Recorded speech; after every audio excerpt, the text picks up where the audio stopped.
আসসালামু আলাইকুম। গ্রামীণ ফোন টেলি সময় অনুষ্ঠানে আপনাদের সবাইকে স্বাগত জানাচ্ছি। দেশে এবং বিদেশে বসে যারা চ্যানেল আই এর এই অনুষ্ঠান দেখছেন তাদের সকলের জন্য আমাদের শুভেচ্ছা। আমাদের আজকের অনুষ্ঠানের বিষয় উচ্চশিক্ষায় ভর্তি ও অপরিকল্পিত শিক্ষা। এই অনুষ্ঠানে অংশগ্রহণ করার জন্য যারা স্টুডিওতে আমন্ত্রিত হয়েছেন তাদের সঙ্গে আপনাদের পরিচয় করিয়ে দিই। আমার ডান দিকে রয়েছেন অধ্যক্ষ কাজী ফারুক আহমেদ, তিনি শিক্ষানীতি বাস্তবায়ন ও মনিটরিং জাতীয় কমিটির অন্যতম সদস্য এবং প্রাক্তন অধ্যক্ষ। তারপরে রয়েছেন এ এন রাশেদা, তিনি প্রাক্তন অধ্যাপক নটরডেম কলেজ এবং বর্তমানে শিক্ষা বার্তার সম্পাদক। সবশেষে রয়েছেন ডক্টর তারেক শামসুর রহমান, বিশ্ববিদ্যালয় মঞ্জুরি কমিশনের প্রাক্তন সদস্য ও জাহাঙ্গীরনগর বিশ্ববিদ্যালয়ের আন্তর্জাতিক সম্পর্ক বিভাগের অধ্যাপক। প্রিয় দর্শক, আমরা এমন এক সময়ে এই অনুষ্ঠানের আয়োজন করেছি যখন বাংলাদেশের বিভিন্ন পাবলিক এবং প্রাইভেট বিশ্ববিদ্যালয়ে উচ্চশিক্ষার ভর্তি চলছে। আমরা জানতে পেরেছি যে আজকে ঢাকা বিশ্ববিদ্যালয়ে ভর্তি পরীক্ষা হচ্ছে, গতকাল জাহাঙ্গীরনগর বিশ্ববিদ্যালয়ে ভর্তি পরীক্ষা শেষ হয়েছে, কয়েকদিন ধরে পরীক্ষা চলেছে। এরকম একটা পরিস্থিতিতে আমরা আলোচনা করতে চাচ্ছি যে উচ্চশিক্ষায় ভর্তি পরিস্থিতি কেমন এবং আমাদের দেশের উচ্চশিক্ষা কতটা পরিকল্পিত। আমরা সবসময় মাধ্যমিক এবং উচ্চ মাধ্যমিকের ফল যখন বের হয় খবরের কাগজে এবং টেলিভিশনে, সেই ফল প্রকাশ নিয়ে ছাত্রছাত্রীদের মধ্যে যে তুমুল একটা উৎসাহ আমরা লক্ষ্য করি, সেটার একটা সচিত্র বিবরণ আমরা গণমাধ্যমে পাই। কিন্তু এই উৎসব মুখর ছাত্রছাত্রীরা শেষ পর্যন্ত কোথায় যায়, কি পড়ে, কেন পড়ে, কোথায় ভর্তি হতে পারে, কতজন ভর্তি হতে পারে না, এগুলোর খবর আর সংবাদপত্র বা টেলিভিশন সেরকম ব্যাপকভাবে দেয় না। এই পরিপ্রেক্ষিতে আমি প্রথমে ডক্টর তারেক শামসুর রহমানকে জিজ্ঞাসা করতে চাই যে আপনার মতে, কাছে যেসব খবর আছে, বর্তমানে উচ্চশিক্ষার ভর্তি পরিস্থিতিটা কি এক নজরে যদি বলেন। ধন্যবাদ। আপনি ঠিকই বলেছেন যে আজকে ঢাকা বিশ্ববিদ্যালয়ের ভর্তি পরীক্ষা শুরু হচ্ছে। গতকালকে জাহাঙ্গীরনগর বিশ্ববিদ্যালয়ের ভর্তি পরীক্ষা প্রক্রিয়া শেষ হলো। এখানে একটা জিনিস অতি সাম্প্রতিককালে শুরু হয়েছে জাহাঙ্গীরনগর বিশ্ববিদ্যালয়ে, যে ভর্তি পরীক্ষা দেওয়ার সাথে সাথেই ওই দিন রাতের বেলায় আমরা রেজাল্টগুলো দিয়ে দিচ্ছি। এর পর্যায়ক্রমে এখন ঢাকা বিশ্ববিদ্যালয়ের পর রাজশাহী, চিটাগং, অন্যান্য বিশ্ববিদ্যালয়গুলোতে ভর্তি পরীক্ষা চলবে। আপনারা বোধহয় অনেকেই জানেন যে এবার অসংখ্য ছাত্রছাত্রী উচ্চ মাধ্যমিক পরীক্ষায় পাশ করেছে। আমি যদি পরিসংখ্যানের দিকে তাকাই, শতকরা ৭৫.৮% ছাত্রছাত্রী এবার উচ্চ মাধ্যমিক পাশ করেছে যারা বিশ্ববিদ্যালয়গুলোতে ভর্তি হবে। আমার কাছে যে তথ্য আছে সেই তথ্য অনুযায়ী বলে দিচ্ছে যে এবার জিপিএ 5 থেকে বিভিন্ন গ্রেডে উচ্চ মাধ্যমিক পরীক্ষায় পাশ করেছে প্রায় ৫,৭৪,২৬১ জন ছাত্রছাত্রী। ৫,৭৪,২৬১ জন ছাত্রছাত্রী। এর মধ্যে জিপিএ 5 পাওয়া ছাত্রের সংখ্যা হচ্ছে, ছাত্রছাত্রীর সংখ্যা হচ্ছে ৩৯,৭৬৯ জন। এখন এই যে সংখ্যাটা, এই সংখ্যাটা গত বছরের জিপিএ 5 পাওয়া ছাত্রছাত্রী চাইতে 10,৭৬৫ জন বেশি। প্রশ্ন উঠছে যে এখন এরা কোথায় যাবে? সরকার ইতিমধ্যে নতুন কয়েকটি বিশ্ববিদ্যালয়ে ভর্তি পরীক্ষা শুরু করেছে, ইউনিভার্সিটি চালু করেছে। যেমন একটা জিনিস আমরা বলতে পারি যে বিশ্ববিদ্যালয়ে এবার থেকে ছাত্র ভর্তি হচ্ছে এবং টেক্সটাইল বিশ্ববিদ্যালয় নতুন হয়েছে। এতে করে ছাত্র সংখ্যা তুলনামূলকভাবে এবার কিছুটা ভর্তির সুযোগ বেশি পাবে। কিন্তু আমার আশঙ্কা হচ্ছে যে এবার বেশ কিছু কয়েক লক্ষ ছাত্রছাত্রী হয়তো কোনো বিশ্ববিদ্যালয়ে ভর্তির সুযোগ পাবে না।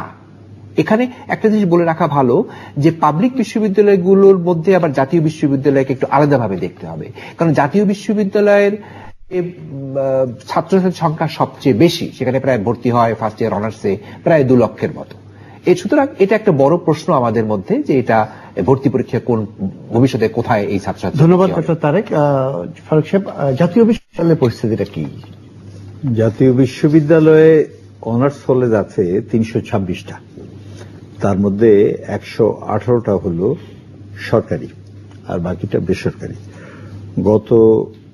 এইবার আমাদের আসন সংখ্যা, আচ্ছা, জাতীয় বিশ্ববিদ্যালয়ের অধিভুক্ত কলেজ আছে 2350টা, আর আসন সংখ্যা হলো অনার্সে আপনার 2,11,110। এটা হলো অনার্স, আর পাসের বেলায় কোনো সিলিং বা সীমারেখা নেই। তো জাতীয় বিশ্ববিদ্যালয়ে আপনার অধিভুক্ত কলেজগুলোতে অনার্স মাস্টার্স যেমন দিয়ে আসছে, পাস কোর্সও সেখানে পড়ানো হয়। জাতীয় বিশ্ববিদ্যালয়ের এই অধিভুক্ত কলেজগুলোর যে আপনি জানেন যে পৃথিবীর মধ্যে বোধহয় এই মুহূর্তে দ্বিতীয় বৃহত্তম বিশ্ববিদ্যালয় হলো জাতীয় বিশ্ববিদ্যালয়। 12 লক্ষ হলো এর এনরোলমেন্ট ছাত্রছাত্রী। এখন জাতীয় বিশ্ববিদ্যালয়ে এই যে ভর্তির প্রসঙ্গটি আছে, এবং তারেক শামসুর রহমান প্রাসঙ্গিকভাবে একটি কথা বলেছে যে যেমন এবারে টেক্সটাইল বিশ্ববিদ্যালয় এবং বোধহয় বরিশাল বিশ্ববিদ্যালয়ে ক্লাস চালুর কথা বলেছে। আমাদের দেশে এই উচ্চশিক্ষা ক্ষেত্রে প্রফেশনাল বিভিন্ন ইউনিভার্সিটি, যেমন ধরেন শিক্ষানীতিতে আমরা ক্রীড়া বিশ্ববিদ্যালয়ের কথা বলেছি, বা আপনার ফিশারিজ বিশ্ববিদ্যালয় ইত্যাদি, চট্টগ্রামে যেমন ভেটেরিনারি ইউনিভার্সিটি আছে, এই ধরনের বিশ্ববিদ্যালয়গুলোতে ছাত্রছাত্রীদের ভর্তির একটা প্রবণতা কিন্তু আমরা কিন্তু লক্ষ্য করছি না। সুতরাং এই ক্ষেত্রে কিছু আপনার অ্যাওয়ারনেস প্রোগ্রাম বা সচেতনতামূলক কিছু কর্মসূচি নেওয়া দরকার আছে। এখন এক্ষেত্রে শুধু শিক্ষক শিক্ষার্থী না, অভিভাবকদের বেলাও এই জিনিসটি আছে যে এই যে নতুন নতুন ডিসিপ্লিন হয়েছে, যেমন জাহাঙ্গীরনগর বিশ্ববিদ্যালয় চালু হয়েছে, ঢাকা বিশ্ববিদ্যালয় চালু হয়েছে, এবং জাতীয় বিশ্ববিদ্যালয় কিছু কিছু চালুর প্রক্রিয়া আছে। আমরা ভাবছি যে কি করে আরো কর্মসংস্থান নিশ্চিত করে এমন শিক্ষা দেওয়া। কারণ পাবলিক বিশ্ববিদ্যালয়গুলো, ঢাকা বিশ্ববিদ্যালয় বা জাহাঙ্গীরনগর বা চট্টগ্রাম, তারা যেভাবে পাঠদান করে, তাদের ছাত্রদের যে অবস্থান বা শিক্ষকদের, সেটার সাথে জাতীয় বিশ্ববিদ্যালয় তুলনীয় নয়। জি, ধন্যবাদ জনাব ফারুক। আমরা জনাব রাশেদার কাছে যাব। আমি জানতে চাচ্ছিলাম যে আপনি দীর্ঘদিন শিক্ষকতার সঙ্গে জড়িত, অনেক ছাত্রছাত্রী পড়িয়েছেন। ছাত্রছাত্রীদের স্বপ্নের সঙ্গে তার উচ্চশিক্ষার ভর্তির কতটা সম্পর্ক থাকে দেখেছেন? ধন্যবাদ। এটা দীর্ঘদিনের একটা বঞ্চনা বলা যেতে পারে। এটা কিন্তু আমাদের আমল ছিল যে যে সাবজেক্ট পড়তে চায় সেটা সে ভর্তি হয় না, ভর্তি অন্য কারণ ছিল। যেমন তখন কিন্তু যে স্টুডেন্টটা পড়বে তার কোনো ছিল না, মনে করেন যে একটা গাইডলাইন সে কোথাও পেত না। আমি আমার নিবন্ধ যেটা দেখেছি, আমার কিন্তু ম্যাট্রিক ইন্টারমিডিয়েট আমার বাংলায় অনেক ভালো ছিল, 7 ঘরে বলতে পারেন, খুব কিন্তু ওই তুলনায় বিজ্ঞানে কম ছিল। আমার আকাঙ্ক্ষা ছিল আমি বিজ্ঞান পড়বো, তা আমি বিজ্ঞানে এসেছিলাম। কিন্তু আমাকে যদি কেউ বলতো না তোমার এই বিষয়টা তুমি খুব ভালো করছো, তুমি এটাতেই পড়ো, আমাকে আগ্রহ দেখা করতে পারতাম, সেটা পড়তাম। আমি এখন মনে করি আমার অ্যাওয়ারনেস ডেভেলপমেন্টের খুব একটা প্রয়োজন আছে। এখন এই যে উনি বললেন যে আমাদের সুযোগ পাবে না একটা বিষয়, আমি এই সুযোগ না পাওয়ার বিষয়টাকে খুব বেশি করে এমফাসাইজ না করে বরঞ্চ সুযোগ পেতে পারে যারা ভর্তিতে পারলো না, সেদিকটা আমাদের কিন্তু অনেক অ্যাওয়ারনেস ডেভেলপমেন্টের অনেক সুযোগ আছে, সেটা আমরা করতে, সেটা আমরা একদম করি না। উনি বলছেন সচেতনতা সৃষ্টি করতে হবে, এইটা ঠিক আছে, এটা আমি মনে করি। দেখেন, আমি খুব বেশি দেশ আমি ভ্রমণ করিনি, আমি সিঙ্গাপুরে একবার আমি জেনেছি সেখানে 8 পাসের পরে একটু রেজাল্ট খারাপ হলে তাদেরকে কিন্তু আর উচ্চশিক্ষা যেতে তারা পারে না, মাধ্যমিকে তারা পড়তে পারে না। সেটা আমাদের দেশেরও যারা প্রফেসর যারা ওখানে কাজ করছে ইউনিভার্সিটিতে, তারাও কিন্তু তাদের বাচ্চাদের নিয়ে খুব শঙ্কিত থাকেন। এবং তারা যারা পাচ্ছে না সিঙ্গাপুরে, তারা আমেরিকায় পাঠাচ্ছেন। খেয়াল করে দেখেন ওখানে কত উন্নত দেশ। কিন্তু আমাদের দেশের টেন্ডেন্সি হলো আমাদের বিএ পড়তে হবে, একজন বিএ পড়লে সে কিন্তু টেকনিক্যাল যারা পাস করে তাদের চেয়ে সে বেশি সম্মান পাচ্ছে। এরকম আমি যেটা মনে করি সেটা হচ্ছে, একটু সময় নেই সামান্য, যে যারা লাইনে বা স্পেশালাইজড লাইনে পড়বে তাদের যে সার্টিফিকেট এর সেরিমনিটা, এইটা যারা গ্রাজুয়েশন পাস করলে যেমন করে পায়, রাষ্ট্রপতি আসতে পারে যে দেয়, এবং এটা আমরা যদি প্রচার করতে পারি তাহলে কিন্তু অনেককে আমরা যারা সুযোগ পাচ্ছে না বলে আমরা বলছি, তারা এই সুযোগটা তখন গ্রহণ করবে। ধন্যবাদ জানার পাশে আমাদের ফোন আসছে, আমরা ফোনটা নিই। হ্যালো, আসসালামু আলাইকুম। ওয়ালাইকুম আসসালাম, বলুন। আমি জাকারিয়া বলছিলাম কাতার থেকে। জি বলুন।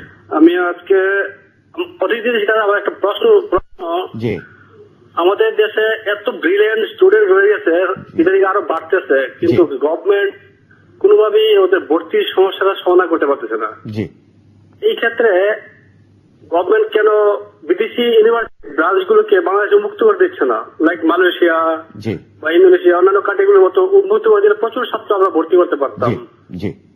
আর দ্বিতীয়ত, যারা ইংলিশ মিডিয়ামের স্টুডেন্ট বাংলাদেশে লেখাপড়া করতেছে, তাদের সাথে বৈষম্যমূলক আচরণ করা হচ্ছে ভর্তির ব্যাপারে। এই ব্যাপারে কিছু একটু ধন্যবাদ। সরকারের কোনো পদক্ষেপ স্টেপ আছে কিনা জি, আমাকে জানালে খুব উপকৃত হবো। ধন্যবাদ। খুব গুরুত্বপূর্ণ দুটো পয়েন্ট আপনি বিদেশ থেকে ফোন করে বলেছেন। আমি ফারুক সাহেবকে অনুরোধ করবো খুব সংক্ষেপে যদি